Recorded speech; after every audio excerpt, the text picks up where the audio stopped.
राधे राधे। जय श्री कृष्णा। बंधुओं, अब हम बैसाख मास के 13वें अध्याय का श्रवण करने जा रहे हैं। बोलो माधव भगवान की जय। ब्रह्मा जी कहने लगे कि हे यम, इसमें क्या आश्चर्य की बात है? क्यों दुखी होते हो?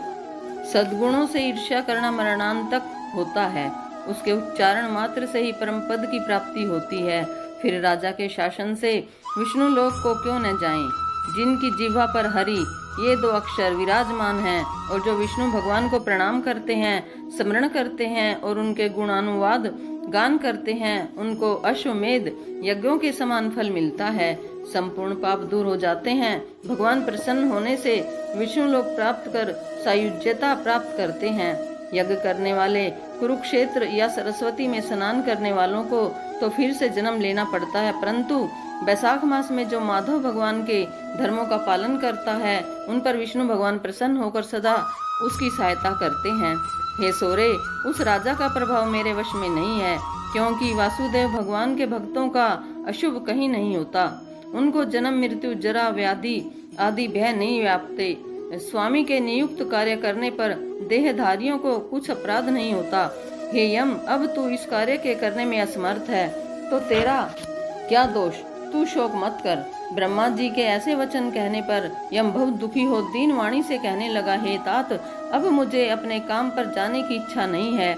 इस महावीर्यवान राजा को जब मैं अपने धर्म से चलायमान कर दूंगा, तब कृत्य होऊंगा। हे कृपालु, आप मेरे इस कार्य को सिद्ध करा दीजिए, तब मैं फिर शासन करूंगा। यह बात सुन ब्रह्मा जी यम से कहने लगे कि इस विष्णु धर्म परायण राजा का निग्रह तू नहीं कर सकता।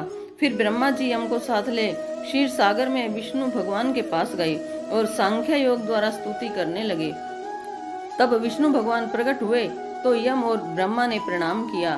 तत्पश्चात विष्णु भगवान ने आने का कारण पूछा। ब्रह्मा जी बोले, हे श्रेष्ठ, आपके दास राजा के शासन में सब मनुष्य बैसाख धर्मों को करके विष्णु पद को प्राप्त करते चले जा रहे हैं। इसी कारण यमपुरी शून्य हो गई है। इससे अत्यंत दुखी होकर यह यम राजा से युद्ध करने गया और उसको मारने का दंड उठाया। तब आपके चक्र ने इसे परास्त कर दिया तो यह दुखी हो मेरे पास आया। हम आपके महात्मा भक्तों को दंड देने की सामर्थ्य नहीं रखते हैं, अतएव हे महाविभो, हम आपकी शरण में आए हैं। इसीलिए हे प्रभु, उस राजा को दंड देकर आप अपने यम की रक्षा करिए।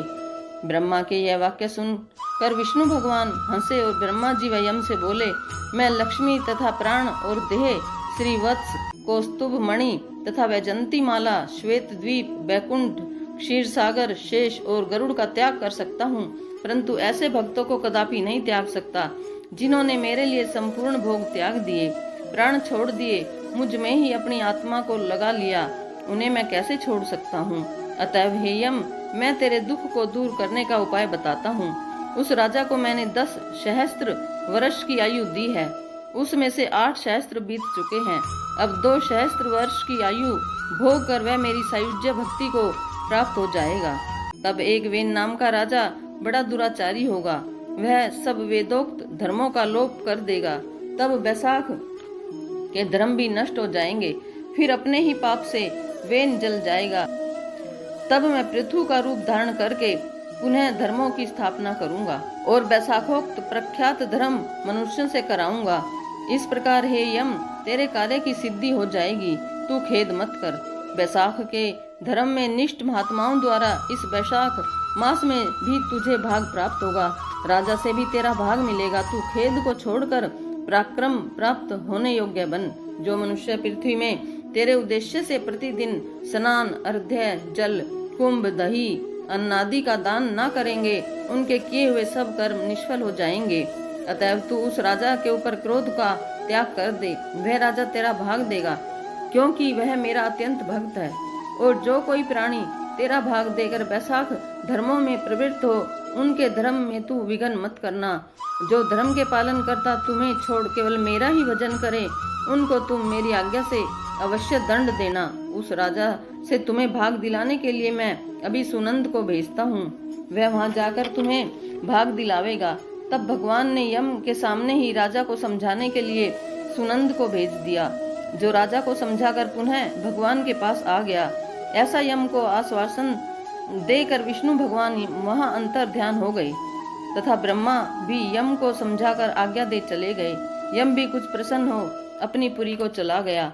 फिर सुनंद की आज्ञा पर राजा ने अपने राज्य में सारी प्रजा को प्रतिदिन यम के निमित्त स्नान अर्घ्यादि करने की तथा बैसाख के धर्मों में यम को भाग देने की सूचना करा दी कि अगर जो कोई धर्मराज का भाग नहीं देगा उसके बैसाख में दिए कर्मों को यमराज स्वयं ले लेंगे। बैसाख की पूर्णमासी के दिन पहले धर्मराज के लिए जल का घड़ा, दही तथा अन्न दान करना चाहिए। फिर पितृश्वरों के निमित्त, गुरु के निमित्त, पीछे जनार्दन मधुसूदन भगवान के निमित्त उनकी प्रतिमा बनवाकर धर्म के चलाने वाले गरीब ब्राह्मण को शीतल जल, दही, अन्न, तांबूल, दक्षिणा और फल कांसे के पात्र में रख अर्पण करने चाहिए। और राजा स्वयं भी ऐसा ही करने लगा। तत्पश्चात राजा अपनी शेष आयु को पूरी कर यथेष्ट भोग पुत्र पौत्र आदि समेत बैकुंठ को चला गया। फिर वेण नाम का एक महानीच राजा हुआ। उसने सब धर्म तथा बैसाख धर्मों को लोप कर दिया। अतः सब प्राणी धर्मों को करना भूल गए। इसी कारण बैसाखोक्त धर्म बहुत प्रसिद्ध नहीं रहा। विष्णु भगवान के कोई विरले भक्त ही इन धर्मों को जानते हैं। बैसाख में छतरी दान करनी चाहिए, पंखा दान करना चाहिए, घड़े का दान करना चाहिए, छाछ का दान करना चाहिए, गन्ने के रस का दान करना चाहिए। बैसाख में किए हुए धर्म ये दान पुण्य बहुत ही फल देने वाले हैं। बोलो विष्णु भगवान की जय।